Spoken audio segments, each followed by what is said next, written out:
Lieutenant Eric Mason looked out at the gray, dusty surface of the moon through the viewport of his small survey craft. The desolate moon orbited Kepler 438b, a planet that scientists back on Earth hoped might support life. So far, his team had found nothing but rocks and dust. Eric sighed and checked his oxygen levels. 3 more hours before they needed to return to the horizon. "Lieutenant Mason, I'm picking up something unusual on the scanner," said Pete Franklin, the team's sensor specialist. His voice crackled through the comm system inside Eric's helmet. "What kind of unusual?" Eric asked, already moving toward Pete's position. After weeks of finding nothing, even a strange rock formation would be exciting. "Metal. Definitely not natural," Pete replied. "About 2 kilometers east of our position, partially buried in the regolith." Eric felt his heart beat faster. "Radio the horizon. Tell them we've found something. Let's move." The 3-person team climbed into their rover and drove across the lunar surface. As they approached the coordinates, Eric saw something reflecting. The distant star's light. Half buried in the gray dust was a smooth, oval-shaped object about the size of a small car. "It's an escape pod," said Kelly Bennett, the team's engineer. She pointed to markings along the side that looked like writing, but in no language Eric had ever seen. And definitely not human-made. They approached carefully. Standard protocol for unknown objects was to scan first, touch later. Pete ran his handheld scanner over the pod's surface. "I'm detecting one life form inside," he said, his voice tight with excitement. "Alive but weak." Eric made a quick decision. "We need to open it. Kelly, can you figure out how this thing works?" Kelly studied the pod for several minutes, running, her gloved hands over its smooth surface. "I think this is the access panel," she said, pointing to a slightly recessed area. When she pressed her hand against it, the pod responded. A seam appeared along the top, and with a soft hiss, the upper section lifted. Inside was a humanoid figure. The being had a slender form with pearlescent skin that seemed to shimmer slightly even in the dim light. Its features were delicate and perfectly proportioned, with large eyes closed as if in sleep. It looked female, though Eric reminded himself that alien biology might not work the same way as human biology. "She's breathing," Pete said, scanning the figure. "But her life signs are weak. We need to get her back to the ship." Eric radioed the horizon. "Captain Rodriguez, we found an escape pod with a survivor. Humanoid, unconscious. Requesting immediate medical evacuation." "Copy that, Lieutenant," came the captain's voice. "Medical team is on the way. Proceed with caution." The medical shuttle arrived within 30 minutes.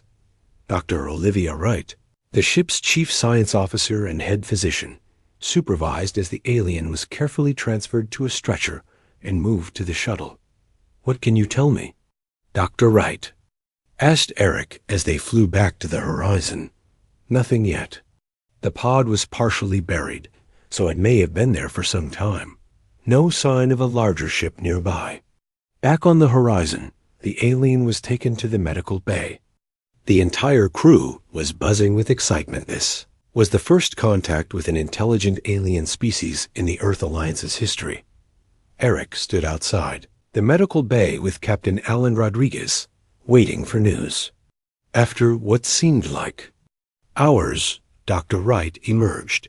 "She's stable," Dr. Wright reported. "Physically, she's remarkably similar to humans, though there are significant differences in her internal biology.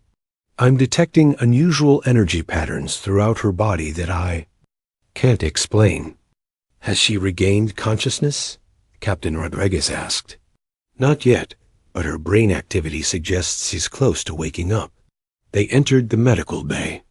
The alien lay on a bed, monitoring devices attached to her body. Her skin had a subtle glow under the bright lights, and her hair was like fine silver threads. As they watched, her eyes opened. They were a deep violet color, with no visible pupils, just a darker center that expanded as she looked around the room. "Where?" she began, then stopped, as if surprised by her own voice. Dr. Wright stepped forward. "You're safe. We found your escape pod and brought you aboard our ship. I'm Dr. Olivia Wright. This is Captain Rodriguez and Lieutenant Mason." The alien studied each of them before speaking again. "Your language? I can understand it now." Her voice was melodic, with an accent impossible to place. "My vessel's translation metrics must have integrated with my neural pathways. What's your name? Where are you from?" Eric asked gently. "I am called Lyra," she replied. "I come from a world far from here. My scientific vessel was attacked. I escaped in the emergency pod." Her violet eyes filled with what looked like tears. "I believe I am the only survivor." "Who attacked you?" Captain Rodriguez asked. "An enemy of my people." Lyra winced, touching her temple. "My memories are fragmented. The escape was chaotic." "You should rest," Dr. Wright said, checking the monitors. "Your body is still recovering." Over the next few days, Lyra grew stronger. She told them she was from a species called the Varians, from a star system beyond the reach of Earth's most powerful telescopes.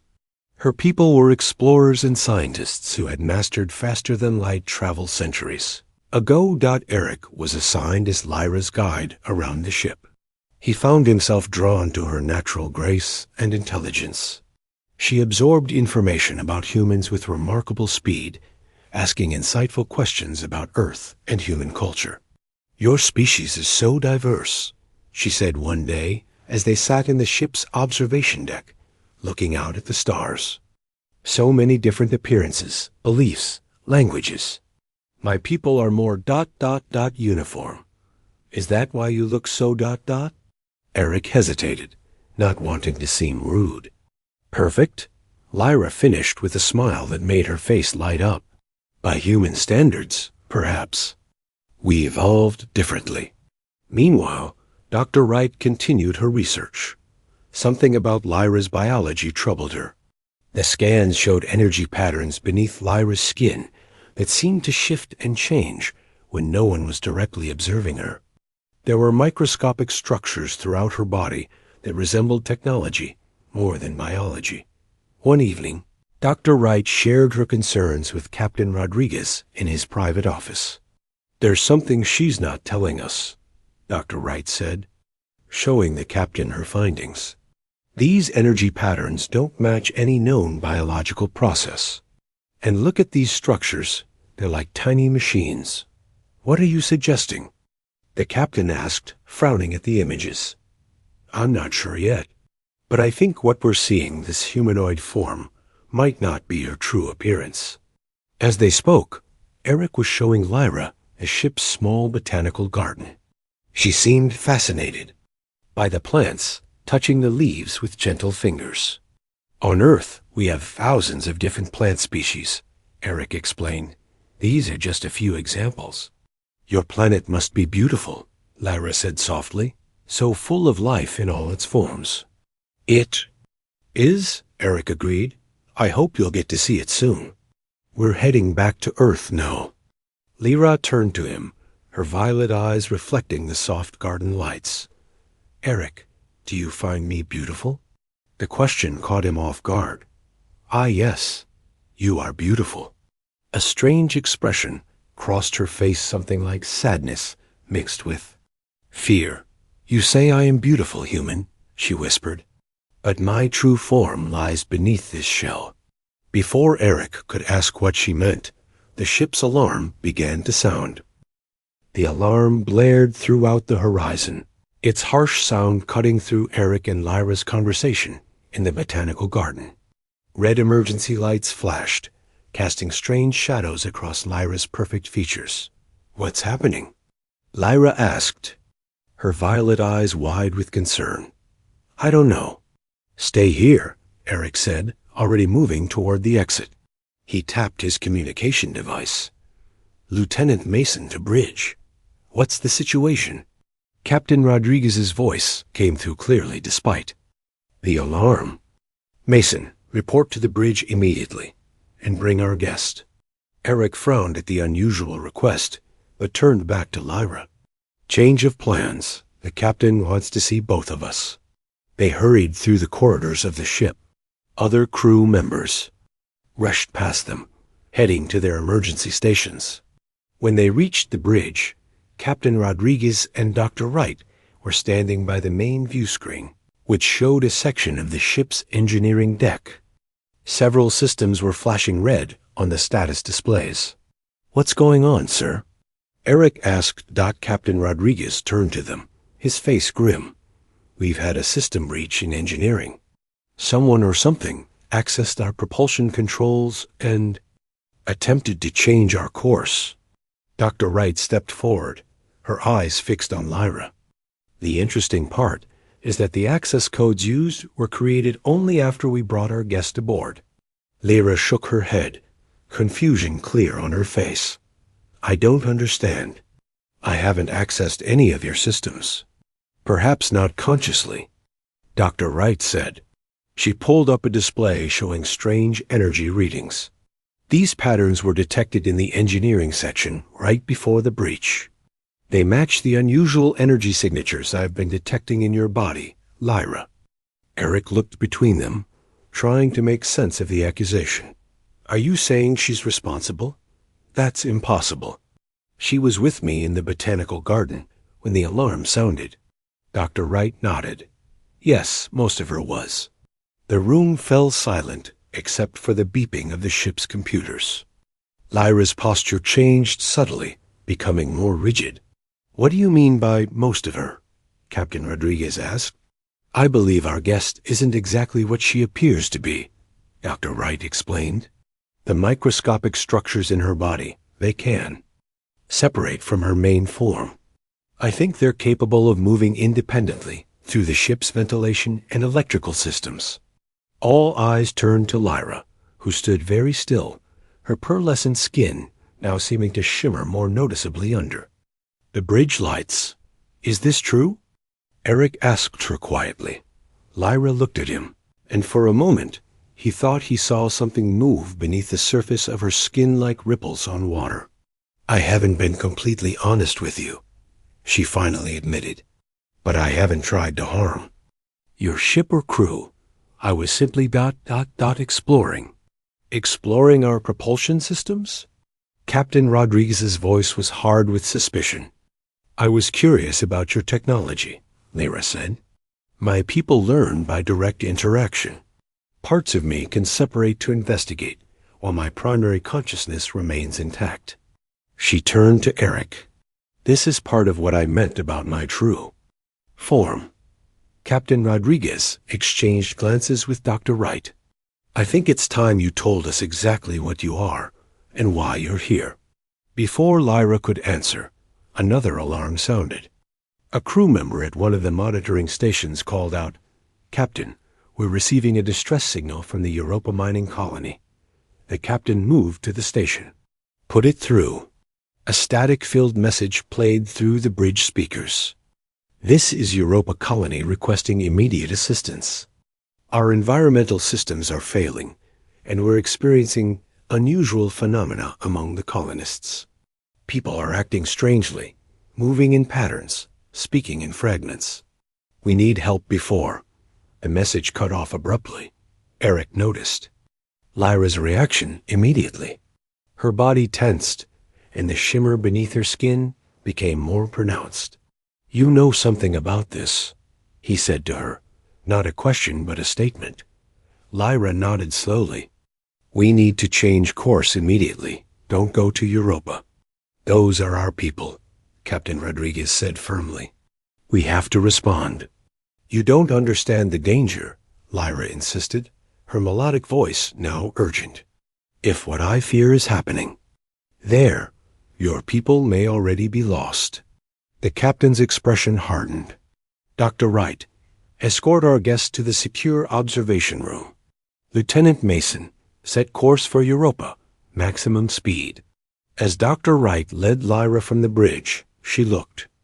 back at Eric with those strange violet eyes. "Please," she said softly, "ask the captain to reconsider."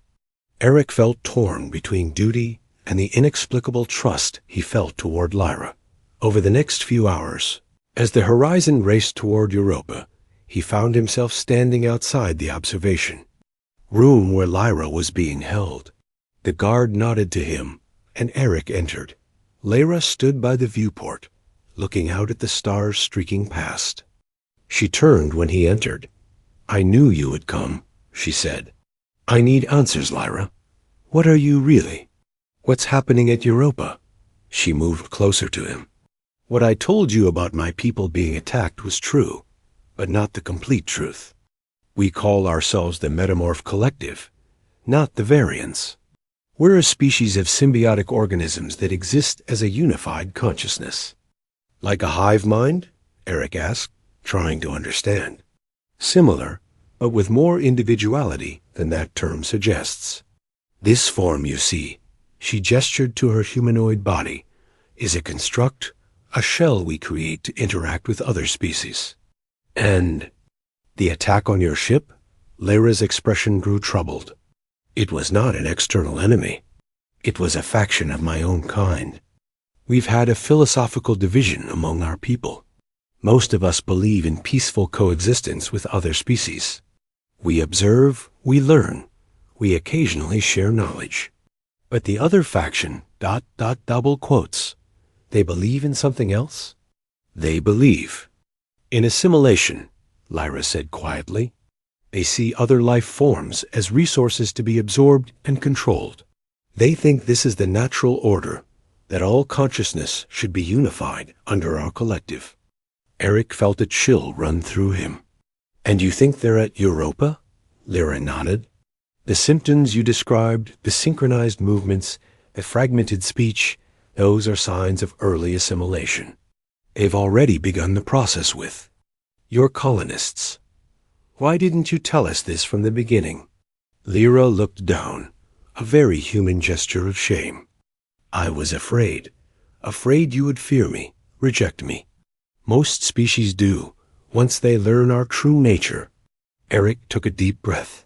Show me your true form." Lyra looked up, surprise in her violet eyes. "Are you certain?" "Yes." Lyra stepped back, and then her outline began to blur.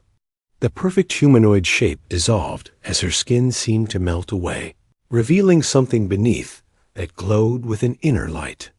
Eric watched, fascinated and terrified, as Lyra transformed before his eyes.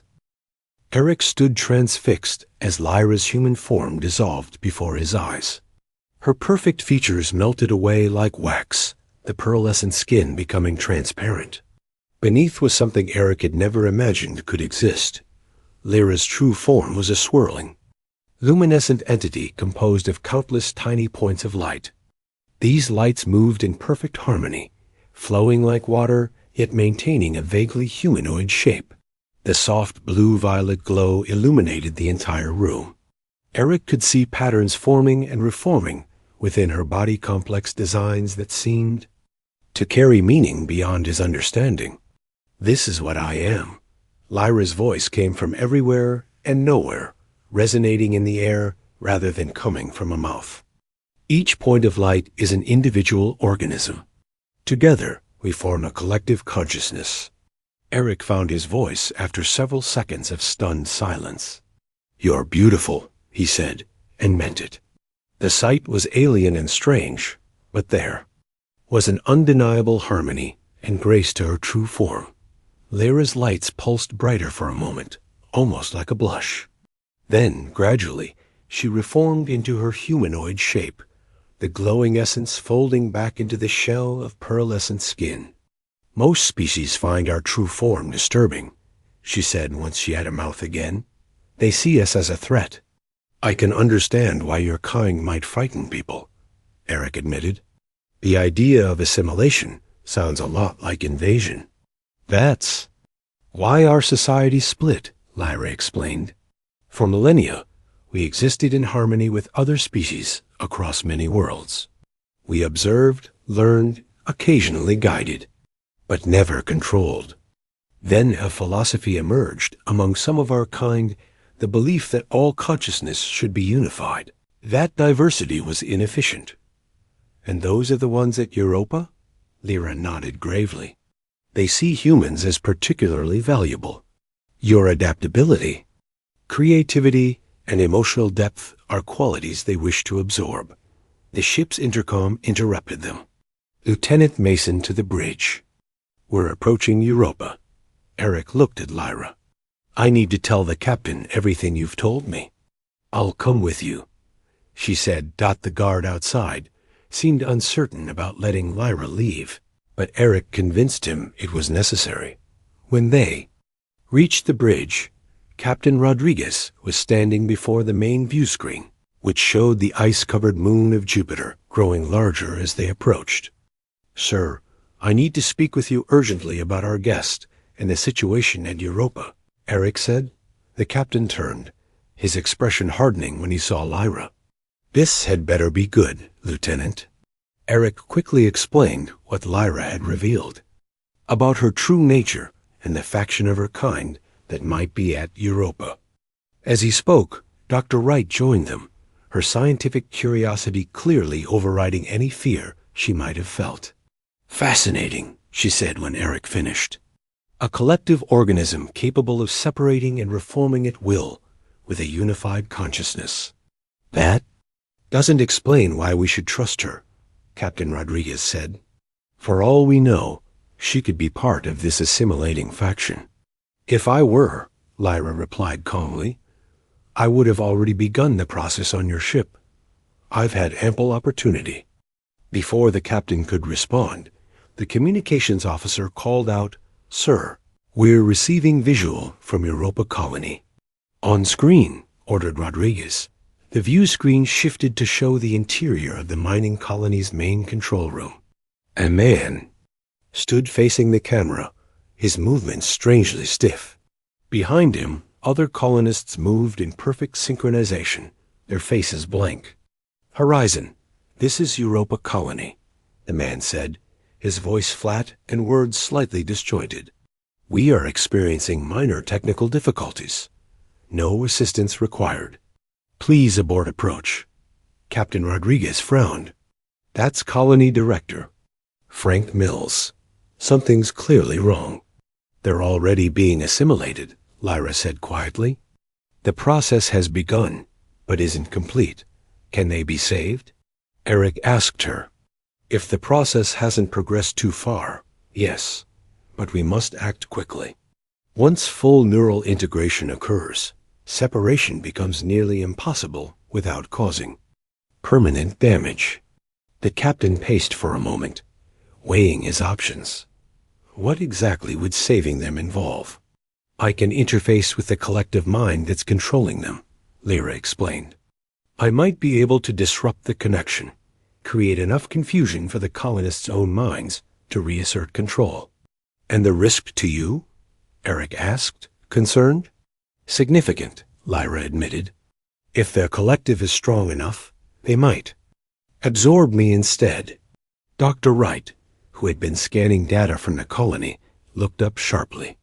Captain, I'm detecting unusual energy patterns throughout the colony. They match Lyra's readings, but much stronger and more concentrated. They're building something, Lyra said, studying the readings. A communication array. If they complete it, they'll be able to call more of their kind to this system. Captain Rodriguez's decision was quick. We can't allow that. Recommendations? We could target the array with the ship's weapons, suggested the tactical officer. No, Eric objected. There are 200 colonists down there. We can't just fire on them. Lieutenant Mason is right, the captain agreed. We need a more surgical approach. He turned to Lyra. You said you could interfere with their connection. How? I would need to go to the colony, Lyra said. Physical proximity would allow me to extend my consciousness into their collective. The bridge fell silent as everyone considered the implications. Finally, Captain Rodriguez nodded. We'll send a team. Lieutenant Mason, you'll lead, with Dr. Wright and a security detail. Lyra will accompany you. As they prepared for the mission, Eric found a moment alone with Lyra in the shuttle bay. She had been quiet since leaving the bridge. "Are you sure about this?" he asked her. "No," she admitted, "but it's necessary. My kind created this threat. I should help stop it." Eric wanted to offer comfort, but wasn't sure how. "What do you say to a being who might be about to sacrifice herself?" "Before we go," he said, "I need to know, why did you choose that particular human form? Why female? Why so perfect?" Lyra's violet eyes studied him. "We design our shells based on what we believe will be most acceptable to the species we're interacting with. This form was created from your crew's collective aesthetic preferences, drawn from your cultural database. So it's just a tool? A disguise?" "It began that way," she said softly, "but I've grown attached to this form. The way you see me has changed how I see myself." Their conversation was interrupted as Dr. Wright and the security team arrived. Everyone boarded the shuttle, the mood somber dot as they descended toward Europa's icy surface. Lyra looked out at the vast, frozen landscape below. "Your people are fascinating, Eric. You maintain your individuality despite your physical limitations. You form deep connections without losing yourselves. It's why the assimilation faction is so interested in humans." "Is that why you were drawn to us too?" Eric asked. "Yes, but for different reasons. We observe to understand, not to absorb.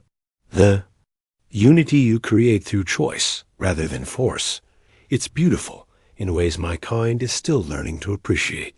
The shuttle landed with a soft thud on the pad outside the main colony dome. Through the viewport, they could see colonists moving through the transparent sections of the dome, their movements unnaturally synchronized. "Remember," Lyra said as they prepared to disembark, "once inside, they'll know I'm there." "We won't have much time." Eric checked his stunner set to temporarily incapacitate without causing harm and nodded to his team. "Stay together. Our priority is protecting Lyra until she can disrupt their connection." The airlock door opened, and they stepped out onto the frozen surface of Europa, the massive form of Jupiter hanging in the black sky above them. A colony dome loomed ahead, once a symbol of human ingenuity, and now a place of unknown danger. The team made their way across the icy surface toward the colony dome. Their boots crunched on the frozen ground as Jupiter loomed large in the black sky above them. Eric led the way, with Lyra close behind him, Dr. Wright and the 4 security. Officers followed, weapons ready. They reached the main airlock, and Eric punched in his command codes. The outer door slid open with a hiss. Once inside the small chamber, they removed their helmets as the air pressure normalized. "Once we're inside, we'll head straight for the central control room," Eric instructed. "That's likely where they're coordinating from." The inner door opened, and they stepped into the colony's main corridor. It was eerily quiet. The usual sounds of machinery and human activity were absent. The lights flickered occasionally, casting strange shadows on the walls. "No one's here," one of the security officers whispered. "They're here," Lyra replied, her voice tense. "I can sense them." As if on cue, a group of colonists appeared at the end of the corridor. They walked in perfect unison, their movements mechanical. Their eyes had a strange glazed look, and their skin had taken on a faint pearlescent quality similar to Lyra's. "Don't harm them," Eric reminded his team. "They're victims." The colonists stopped about 10 meters away, forming a perfect line across the corridor. Then, in unison, they spoke. Their voices overlapped in a disturbing chorus. "You should not have come. This integration is natural, necessary, beautiful." Lyra stepped forward. "You violate our most sacred principle. Consent is required for true unity." The colonists tilted their heads at exactly the same angle. The Lyra fragment speaks with human values now. Contaminated. You will be reabsorbed and corrected. More colonists appeared from side corridors, surrounding the team. They moved closer, arms outstretched. "We need to move," Eric said urgently. "Which way to the control center?" "This way." Dr. Wright pointed to a corridor on their right. "Through the science labs." The team hurried down the corridor, the security officers using their stunners on colonists who got too close. The stunned colonists dropped momentarily, but began to rise again almost immediately. "The stunners won't keep them down for long," Dr. Wright observed. "The collective consciousness is overriding their individual neural responses." They reached the science labs and sealed the doors behind them. Through the windows, they could see colonists gathering outside, waiting patiently. "They're not trying to break in," Eric noted. "They don't need to," Lyra said. "They're confident we can't escape." Dr. Wright was examining the lab equipment. "Look at this," she called. On lab tables around the room were strange, pulsating masses of luminescent material, similar to Lyra's true form, but darker in color. Tiny tendrils extended from these masses into various pieces of equipment and biological samples. "They're experimenting," Lyra explained, her voice filled with disgust. "Testing how different human tissues respond to integration." "How far is the control center from here?" Eric asked. 2 levels up," Dr. Wright replied. "We need to." "Hurry," Lyra said, studying the experiments with growing concern. "These integration tests are advanced. The process is happening faster than I expected." They found a maintenance ladder that led up to the next level. As they climbed, Eric noticed Lyra's movements becoming less fluid, her perfect features occasionally blurring at the edges. "Are you all right?" he asked when they reached the next level. "Their collective is powerful," she admitted. "It's pulling at me, trying to draw me in. Like gravity. Can you resist it?" "For now. But it will get stronger as we get closer to the source." They continued through the residential section of the colony. Personal quarters had been abandoned, doors left open, belongings scattered as if the colonists had left in a hurry. In some rooms, they saw evidence of struggle overturned furniture, items dropped in haste. "At least some of them tried to resist," Eric said. "Individual resistance is futile," Lyra said softly. "Only another collective mind can interfere with the assimilation process." They reached the final stairway to the control center. Outside the large windows of the corridor, they could see the communication array under construction on the surface of Europa. Colonists in spacesuits worked in perfect coordination, assembling the massive structure. "If that array is completed, they'll be able to call others of their kind from across the galaxy," Lyra explained. "Your solar system would be the first to fall, then neighboring systems."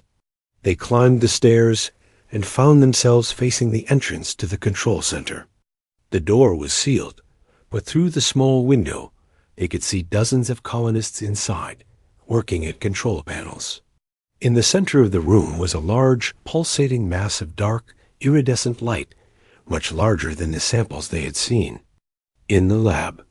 That's the core of their collective," Lyra said.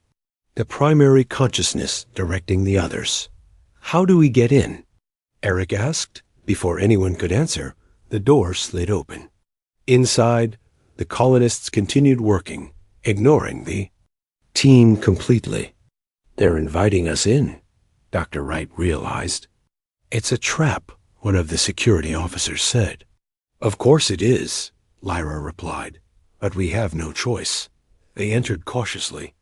The colonists parted to create a path directly to the pulsating core. As they approached, the mass shifted and formed a rough humanoid shape. It spoke, its voice a disturbing chorus of hundreds of overlapping tones. "We have been expecting you, Lyra Fragment. You have brought humans to us. This pleases us."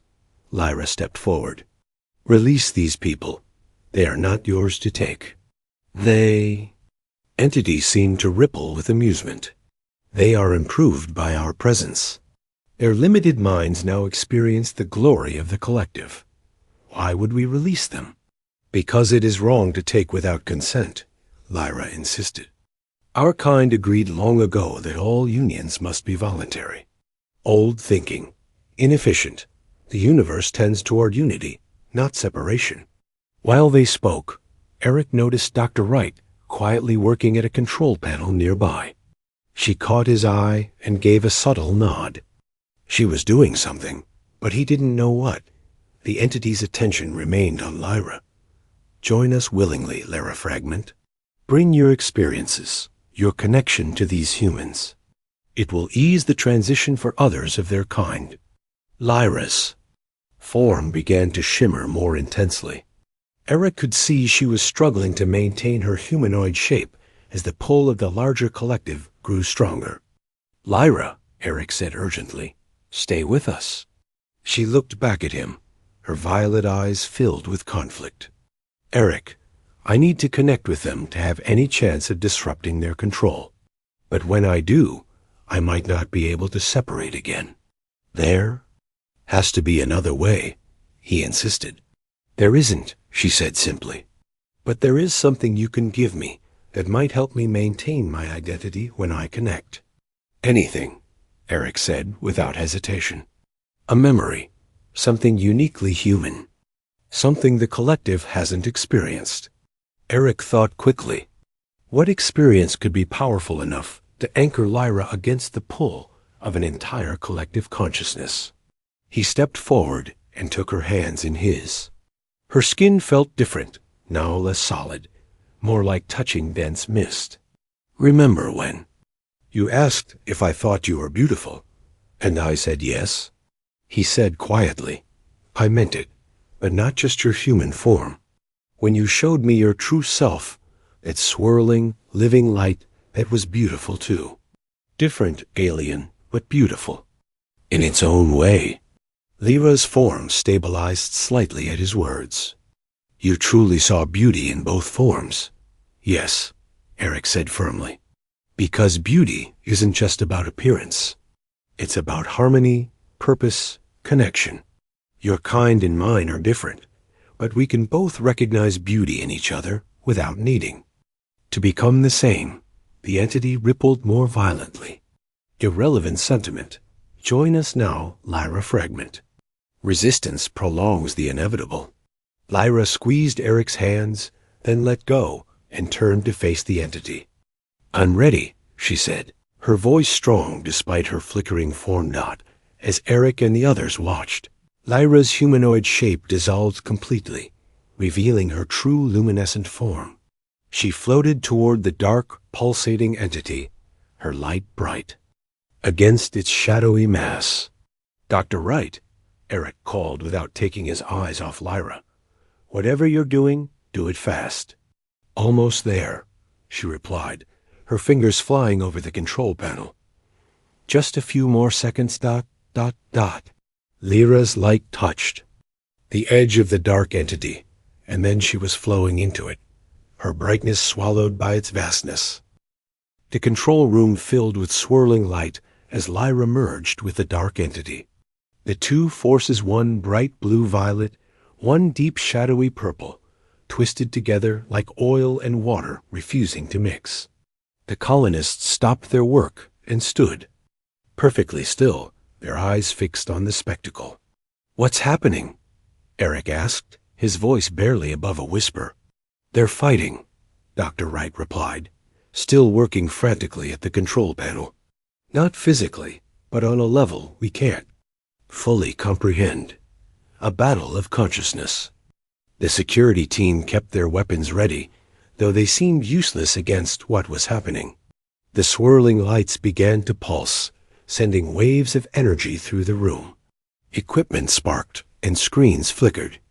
I've almost got it, Doctor. Wright said. The colony has emergency protocols for radiation containment. If I can activate them and reverse the polarity, it might create an energy field that can separate the individual consciousness from the collective. Will that help, Lyra? Eric asked urgently. Dr. Wright's expression was grim. I don't know, but it might free the colonists. Inside the swirling mass, Lyra was fighting the hardest battle of her existence. The dark collective was vast, composed of hundreds of merged consciousness. Their combined will pressed against her mind from all sides, trying to absorb and assimilate her thoughts, her memories, her very self. Join us, the voices echoed within her. Surrender to unity. Release the burden of separation. Lyra felt herself stretching thin, her identity beginning to dissolve into the greater whole. It would be so easy to let go, to become part of something larger, to end the struggle. But then she felt something else, a memory, a connection, and anchor. Eric's words echoed in what remained of her individual mind. Beauty isn't just about appearance. It's about harmony, purpose, connection. She clung to that thought, that uniquely human perspective. Humans understood something her kind had forgotten, that true harmony didn't require sameness, that beauty could exist in difference. That connection was meaningful precisely because it bridged gaps between separate beings. With renewed strength, Lyra pushed back against the collective. Instead of fighting to remain separate, she began flooding the collective with her experiences among humans, with the wonder she had felt at their diversity, with the power of connections formed by choice rather than force. The dark entity recoiled in confusion. This was not resistance as it understood it.